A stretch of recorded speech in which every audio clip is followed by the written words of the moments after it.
Welcome back to another video. This time I have a 4-channel amplifier on my bench. I am talking about the Punch 501X, and the 501X is rated 65 watts by 4 into a 4-ohm load of continuous power, or 125 watts of continuous power into a 2-ohm load per channel, all 4 channels driven. That means 2 times 250 watts into a bridged mono load into a 4-ohm bridged mono load. Here are the filters. You have 2 kinds of filters. You can set the amplifier to all pass, low pass or high pass. That means we have a fixed filter for the low pass by 80 Hz, and we have a fixed filter for the high pass at 120 Hz. All filters have a slope of 24 dB. I always thought that the slope of the amplifier's filters are 12 dB at the Punch series and 24 dB at the Power series. At this time I have a Punch series amplifier with a slope of 24 dB according to the Punch manuals.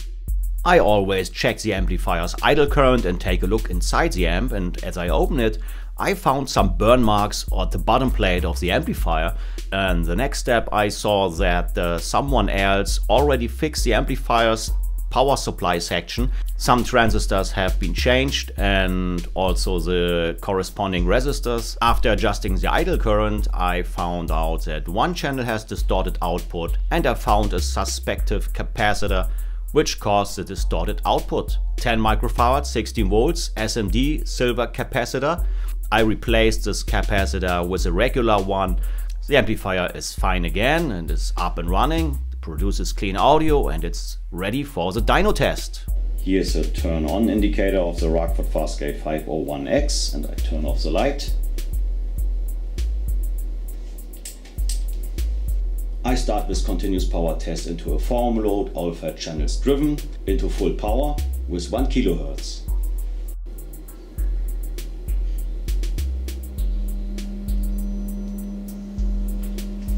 Fine tuning. Slightly clipped. Good. So I got a peak voltage off. We have 50.8 volts.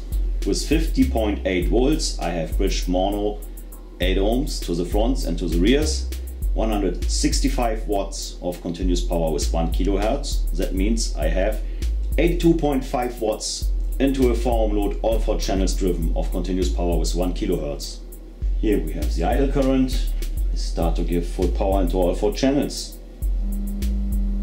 36.4 amps. The amplifier has an efficiency of around 66%. Continuous power test, but this time with a 50 Hz input signal.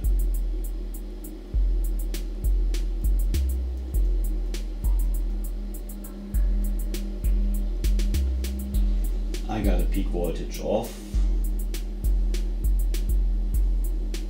48.4 volts. With 48.4 volts the amplifier delivers 75 watts into a 4-ohm load per channel, all 4 channels driven with 50 Hz, and that's 150 watts bridged mono 8 ohms to the fronts and to the rears.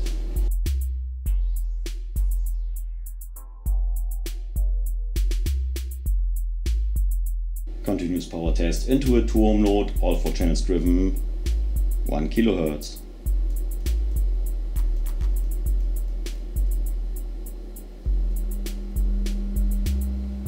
Fine tuning. Oh, it goes into clipping. Reducing.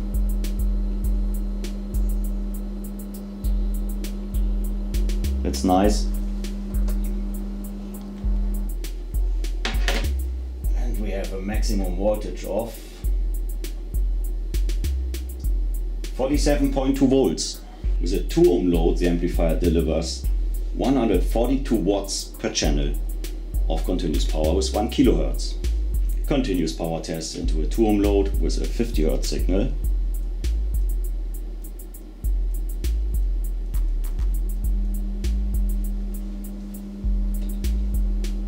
That looks good. We have voltage of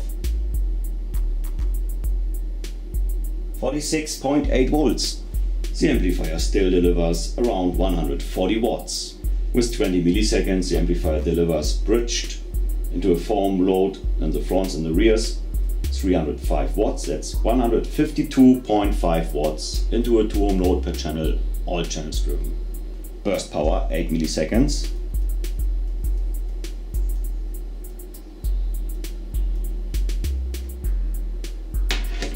We have an output voltage of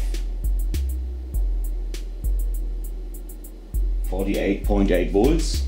That's the same value like the test with 20 milliseconds.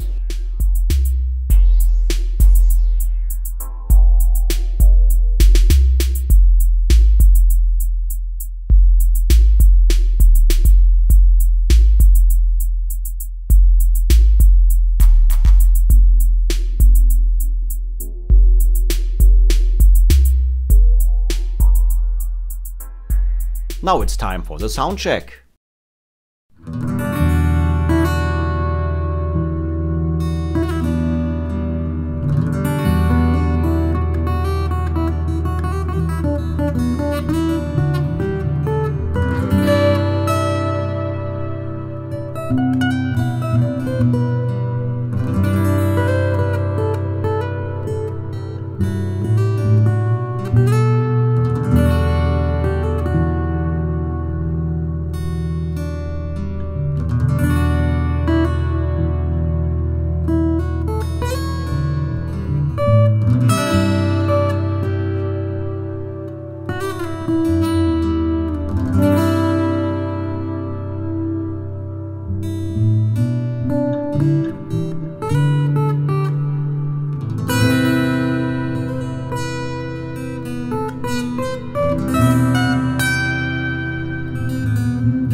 Well, I hope you all enjoyed the video, and if you liked it, why not leave a thumb or subscribe to my channel. Stay tuned and thank you very much for watching. See you next time on the next Amp Dyno video. Bye bye.